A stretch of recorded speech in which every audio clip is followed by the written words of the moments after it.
नमस्कार दोस्तों, स्वागत है आपका स्टडी फॉर सिविल सर्विसेज में। ये एनर्जी का डेटा है 2021 का, बिल्कुल लेटेस्ट है। इसको तुरंत देख डालिए, बिल्कुल शॉर्ट सा वीडियो बनाया गया है। इस सारे वीडियो मिसलेनियस के कंपोनेंट है। प्री की जो यूपीपीएससी की क्विक प्लेलिस्ट में जोड़ दे रहा हूं, इसकी पापा पिक ऑलरेडी फ्री टेलीग्राम में दे दी, जल्दी से देखिए। इसमें ये एनर्जी स्टैटिस्टिक्स का डेटा है, बहुत ही जरूरी डेटा है। ये बहुत शॉर्ट करके दे रहा हूं आपको, प्लस इसको एक बार देख लीजिएगा। लेटेस्ट अपडेट कर लिया है, इससे ज्यादा अपडेट कहीं मैगजीन में नहीं मिल सकता है। ये पूछ लेते हैं एग्जाम में, ठीक है। जैसे आप देखें तो रिन्यूएबल एनर्जी सोर्स, इसमें टोटल में टॉप 3 कौन है? कर्नाटक, तमिलनाडु, गुजरात, और नंबर 1 है इसमें कर्नाटक, ठीक है। अच्छा, इससे एक बेसिक डेफिनेशन भी आपको पता होनी चाहिए कि भैया रिन्यूएबल और नॉन रिन्यूएबल जो सोर्स ऑफ एनर्जी होते हैं उसमें क्या डिफरेंस होता है। रिन्यूएबल का मतलब हो गया कि रिन्यू हो सकता है, मतलब कि इसको नेचुरल प्रोसेस के थ्रू रिप्लेस किया जा सकता है बहुत शॉर्ट टाइम में, या फिर ये रिसाइकिल हो सकता है अपने आप। ये अपने आप जो है ये रीयूज हो सकता है, रिसाइकिल हो सकता है, कई बार यूज किया जा सकता है। जैसे आपका विंड पावर हो गया, ठीक है, विंड एनर्जी हो गया, सोलर एनर्जी हो गया, हाइड्रो इलेक्ट्रिसिटी हो गया, जियोथर्मल हो गया, ठीक है। और इससे इन्वायरमेंट को कोई ऐसा खास नुकसान नहीं होता है। जैसे सोलर एनर्जी आप देखिए, सन जो है, सूरज तो जल ही रहा है ना, उसकी एनर्जी तो आ ही रही है, उसको यूज करके आपने इलेक्ट्रिसिटी बना ली, तो क्या नुकसान हो गया? पर्यावरण में तो वैसे भी धूप आती, समझ रहे हैं बात। नॉन रिन्यूएबल का क्या मतलब है कि ये ऐसे नेचुरल रिसोर्स हैं जिनको कि रिप्लेस नहीं किया जा सकता है इतनी इजीली। लाखों साल लग जाते हैं इनको दोबारा बनने में, इसीलिए ये नॉन रिन्यूएबल है। ये जो पूरी डेफिनेशन में ही सब कुछ सार छुपा हुआ है। रिन्यूएबल मतलब कि रिन्यू हो सकती है, नॉन रिन्यूएबल मतलब नहीं रिन्यू हो सकती, खत्म बात। तो इनको रीयूज और रिसाइकिल नहीं किया जा सकता है। जैसे पेट्रोल हो गया, कोल हो गया, नेचुरल गैस हो गया, ठीक है, ये सारी चीजें। और इससे काफी ज्यादा नुकसान होता है एनवायरमेंट का। खैर, इंडिया में अगर आप देखेंगे नंबर 1 पे कर्नाटक है ओवरऑल रिन्यूएबल एनर्जी सोर्स में। अच्छा, इंडिया में रिन्यूएबल एनर्जी में क्या क्या मानते हैं ये देखिए, टेबल में लिखा हुआ है। टेबल अगर आप पढ़ लो सब दिया हुआ है इसमें।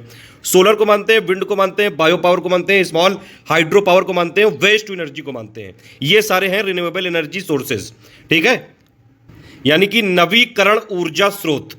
अच्छा, एक आपसे क्वेश्चन है, आप बताइए कि न्यूक्लियर एनर्जी ये रिन्यूएबल एनर्जी सोर्स है कि नॉन रिन्यूएबल है? जल्दी से बताइए।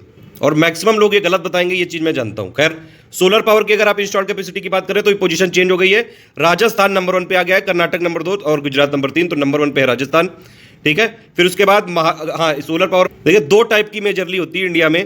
तो रूफ टॉप में गुजरात नंबर 1 पे है, और ऑफ ग्रिड वाले में राजस्थान नंबर 1 पे है, और ओवरऑल में भी राजस्थान नंबर 1 पे है, ये ध्यान रखिएगा, ठीक है। बायो पावर का मतलब हो गया आपका बायोमास पावर, ठीक है, और वेस्ट टू एनर्जी भी इसी में आता है। इसमें आपका महाराष्ट्र नंबर 1 पे है, उत्तर प्रदेश नंबर 2 पे है, नंबर 3 पे कर्नाटक है, तो टॉप पे महाराष्ट्र हो गया। वेस्ट टू एनर्जी में नंबर 1 पे दिल्ली है, दिल्ली याद रखना बस। नंबर 1 याद रखो, कम से कम उतना काफी है। विंड एनर्जी में पोजीशन वही है, तमिलनाडु नंबर 1 पे, फिर गुजरात, फिर महाराष्ट्र। तो नंबर 1 पे तमिलनाडु है। स्मॉल हाइड्रो प्रोडक्ट ये जो पावर होते हैं, और हाइडल एनर्जी में थोड़ा डिफरेंस है। स्मॉल हाइड्रो पावर का क्या मतलब हो गया कि भैया जिनकी कैपेसिटी, जो इनके हाइडल प्लांट होते हैं, इनकी कैपेसिटी मैक्सिमम होती है 25 मेगावाट की। 25 मेगावाट तक उनको क्या बोलते हैं? स्मॉल हाइड्रो पावर, यानी कि लघु पन बिजली। ये छोटी टरबाइन पे चलते हैं और ज्यादा जो है बड़ी रिवर को डैमिंग करने की जरूरत नहीं पड़ती, मतलब इनका इन्वायरमेंट इंपैक्ट थोड़ा कम रहता है as compare to large hydro power. तो 25 मेगावाट तक के अलग गिने जाते हैं, ध्यान रखिएगा ये। इसमें नंबर 1 पे कर्नाटक है, फिर हिमाचल प्रदेश, फिर महाराष्ट्र, तो टॉप पे है कर्नाटक। डीजल से पावर जनरेट में नंबर 1 पे तमिलनाडु है, ध्यान रखिएगा। फिर उसके बाद गैस से पावर जनरेशन की इंस्टॉल्ड कैपेसिटी में गुजरात है नंबर 1 पे, ठीक है। कोल से इलेक्ट्रिसिटी इंस्टॉल्ड कैपेसिटी है यहाँ पे महाराष्ट्र में। ये कोल प्रोडक्शन नहीं है, कई लोग कंफ्यूज हो रहे हैं। ये हमने पापा पिक दिए, तो कोल के प्रोडक्शन और कोल के रिजर्व में कौन से टॉप 3 स्टेट, वो आपको रटे होने चाहिए, जल्दी से कमेंट करके बताइए। यहां पे बात हो रही है कि कोल से उत्पन्न होने वाली इलेक्ट्रिसिटी में टॉप पे कौन है, उसमें महाराष्ट्र है, फिर छत्तीसगढ़, फिर यूपी है नंबर 3 पे। थर्मल में हो गया टोटल आपका महाराष्ट्र नंबर 1 पे, और नंबर 2 पे है यूपी, नंबर 3 पे छत्तीसगढ़। अच्छा, थर्मल से याद आया कि भैया थर्मल यानी कि ताप विद्युत में होता क्या क्या है। इसका मतलब है कि कोल प्लस जो लिग्नाइट है उससे पावर जो इंस्टॉल्ड होती है, जो मतलब इससे जनरेट होती है, प्लस गैस और प्लस डीजल, इन सबको जोड़ दो तो ये बन जाती है थर्मल वाली, ठीक है। तो थर्मल वाले में नंबर 1 है महाराष्ट्र, नंबर 2 है यूपी, नंबर 3 पे छत्तीसगढ़। न्यूक्लियर वाले में नंबर 1 पे तमिलनाडु है, फिर महाराष्ट्र है, फिर राजस्थान। ये टोटल हाइड्रो पावर की बात करें जो 25 मेगावाट से ज्यादा वाले हैं, उसमें हिमाचल प्रदेश नंबर 1 पे, फिर उत्तराखंड है, फिर आपका कर्नाटक है, ये टॉप वाला लिखा है, ठीक है। और ये ओवरऑल इंस्टॉल्ड कैपेसिटी मतलब सब कुछ, थर्मल, न्यूक्लियर, हाइड्रो और रिन्यूएबल एनर्जी सोर्सेज टोटल की बात करें, उसमें नंबर 1 पे महाराष्ट्र, फिर गुजरात है, ठीक है, नंबर 1 पे महाराष्ट्र है। टोटल मिला के इस समय इंडिया में 23 रिफाइनरी है, ध्यान रखना। 18 पब्लिक सेक्टर में है, 3 प्राइवेट सेक्टर में, 2 ज्वाइंट है। इसमें पब्लिक सेक्टर की सबसे बड़ी मंगलुरु कर्नाटक वाली है, और प्राइवेट सेक्टर की सबसे बड़ी है आपकी रिलायंस की जामनगर वाली, और ओवरऑल भी सबसे बड़ी रिलायंस वाली है।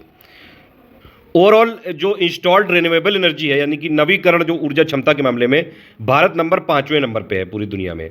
हाइड्रो एनर्जी यानी कि जल विद्युत ऊर्जा में सबसे बड़ा शेयर है इंडिया में नॉर्थ रीजन का। और अगर आप रीजन वाइज बात करें कि भैया सबसे ज़्यादा इंस्टॉल कैपेसिटी कहाँ पे है, तो सबसे ज़्यादा वेस्ट में है, फिर साउथ में, फिर नॉर्थ में, और सबसे कम है नॉर्थ ईस्ट में। ठीक है, ये कुछ फैक्ट लाया हूँ मैं, ये एनर्जी स्टैटिस्टिक्स जो 2021 की है, मार्च में रिपोर्ट आई थी, उसके फैक्ट ने। जो दो मेजर कंट्रीब्यूटर है टोटल एनर्जी सप्लाई जो इंडिया में होता है, उस नंबर 1 है कोल, और जो है जिसका करीबन 60% से ऊपर है वो क्रूड ऑयल, इसका करीबन 28% की एनर्जी सप्लाई की बात हो रही है यहाँ पे। अगर आपसे क्वेश्चन पूछेंगे कि जो देश का सबसे बड़ा कंज्यूमर कौन है एनर्जी का, तो वो है इंडस्ट्रियल सेक्टर, ध्यान रखिएगा, ये क्वेश्चन आ सकता है इंपॉर्टेंट। और इंडस्ट्री में भी सबसे ज्यादा एनर्जी इंटेंसिव इंडस्ट्री कौन सी है, वो है आयरन एंड स्टील की। पूरी दुनिया में जो एनर्जी कंज्यूमर में अगर आप देखेंगे तो नंबर 1 पे चाइना है, फिर यूएस है, फिर ईयू है, और फिर चौथे नंबर पे अपना भारत है।